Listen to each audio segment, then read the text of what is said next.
Donc, on va voir comment trouver cette autonomie énergétique spirituelle. Donc, être indépendant et ne rien devoir à personne et encore moins à l'État. Ok, vous faites comme vous voulez. Nous, on nous appelle les complotistes. Mais est-ce que c'est véritable nous, les complotistes? Est-ce que moi, je cherche à vous manipuler, par exemple, c'est un exemple, hein, pour vous faire du mal? Ou est-ce que je suis là pour vous manipuler, si vous voulez, à quelque part, mais pour vous élever en vibration, pour vous élever dans votre spiritualité et dans votre bien-être? Trouvez les bonnes réponses à vos questions et elles sont à l'intérieur de vous. Encore une fois. Donc, on va trouver une autonomie ici énergétique et spirituelle. Être indépendant et vivre en harmonie avec soi-même, sans dépendance, est une démarche de demande de courage. D'accord?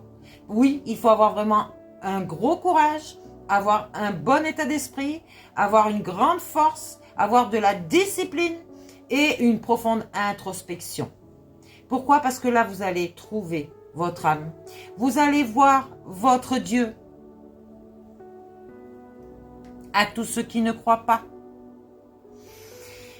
Eh bien, si vous voulez croire, allez voir. Tout simplement, Dieu nous a caché, j'allais dire, tout ça en nous. Pourquoi? J'allais dire Dieu. Dieu est un grand nom. Je vous ai dit, c'est un concept. Ok? Vous avez des personnes, des prophètes qui ont fait la même chose que moi je fais en fait. Et qui sont morts. Et qui sont toujours là. Ce sont des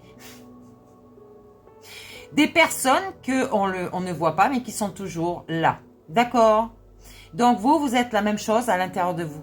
Mais pour changer de plan spirituel, on avait besoin d'un corps, n'est-ce pas?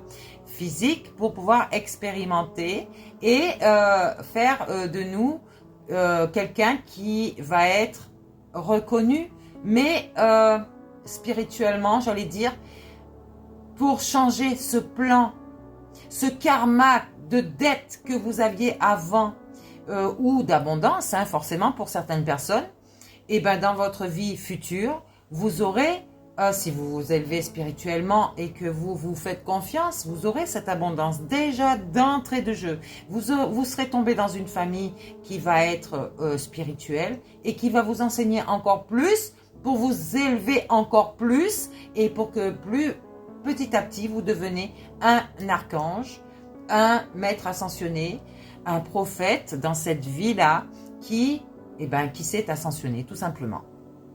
Donc, on va se débarrasser du superficiel que ce diable cherche, cet ego cherche à nous montrer dans notre vie. Vas-y, viens, je vais t'offrir tout ce que tu veux. Écoute pas ton Dieu, lui c'est du n'importe quoi. Faites comme vous voulez, hein. De toute façon, votre Dieu vous laisse le libre arbitre, ok? Jusqu'à une certaine limite. Ici, on va développer une certaine résilience intérieure, renforcer votre capacité à faire face aux défis sans dépendre de ressources ou supports extérieurs. Cela va passer par une confiance accrue en votre intuition et en vos instincts. Par exemple, on va apprendre des compétences pratiques comme l'autosuffisance alimentaire, ou la gestion de vos finances personnelles qui peut être déjà un premier pas. D'accord? Donc, on va simplifier notre vie. On va éliminer tout le superficiel, je vous l'ai dit, le superflu. Et on va minimiser nos possessions donc matérielles et nos distractions. Plus votre vie est simple, moins vous avez besoin de dépendre des structures externes. D'accord? Cela peut inclure également d'adopter un mode de vie écologique qui s'aligne avec vos valeurs profondes et ça, on a vu ça dans nos vidéos précédentes.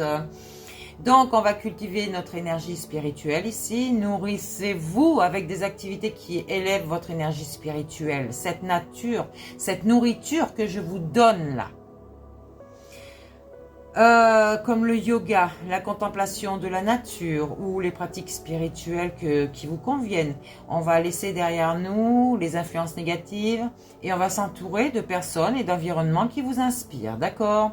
Toutes les personnes qui ont eu ce déclic ici vont peut-être à quelque part me rejoindre. Donc, attention, on vous laisse des stratégies ici. On vous laisse des choses... on vous fait croire à certaines choses qui ne sont pas vraies. On va voir si vous allez pouvoir vous déceler ces vérités de ces mensonges, ok? Donc, on va prendre ses responsabilités ici. Notre autonomie implique de prendre l'entière responsabilité de ses choix, de ses actes et de leur impact.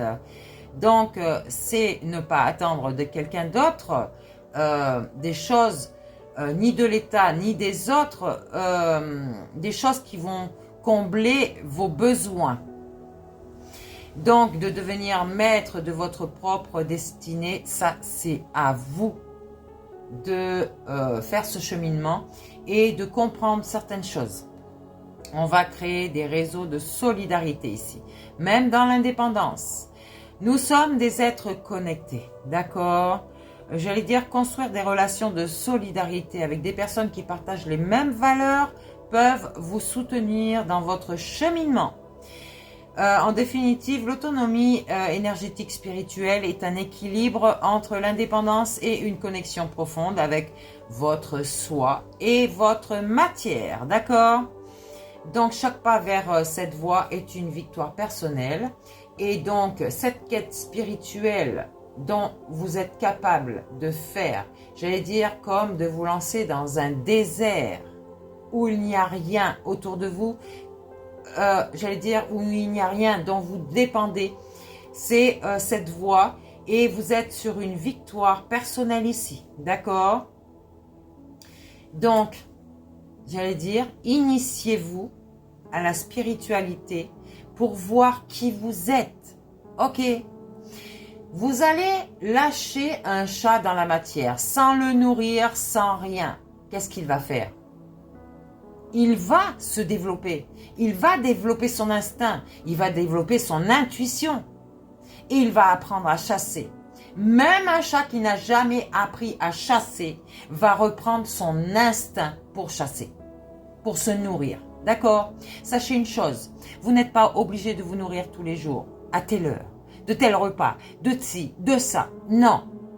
Dans la nature, vous pourriez vivre peut-être de la chasse, mais cette chasse va pouvoir vous nourrir pendant, comment dire, vous allez pouvoir vous nourrir, mais rester peut-être 6 mois sans manger. Vous allez avoir faim, oui mes belles âmes, mais vous n'allez pas mourir. La seule chose qui peut vous faire mourir, c'est que vous n'allez pas trouver l'abondance de l'eau. J'allais dire, si vous ne vous hydratez pas, là oui, vous allez mourir, ok? Mais ce n'est pas une nourriture de viande, de légumes, de ci, de là, qui va vous faire mourir, ok?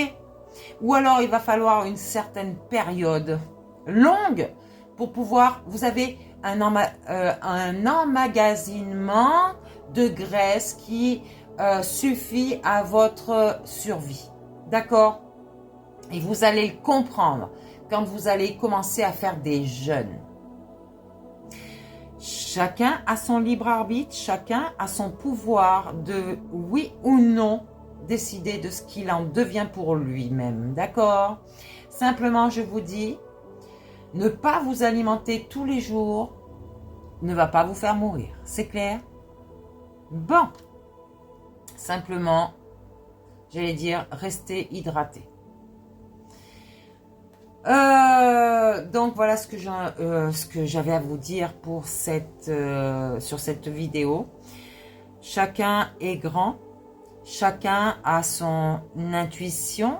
Si lui-même préfère nourrir l'ego, donc c'est par sombre, sa dépendance à quelque chose ou à quelqu'un, c'est son problème. Sachez que vous avez un grand cœur et que c'est votre âme. D'accord?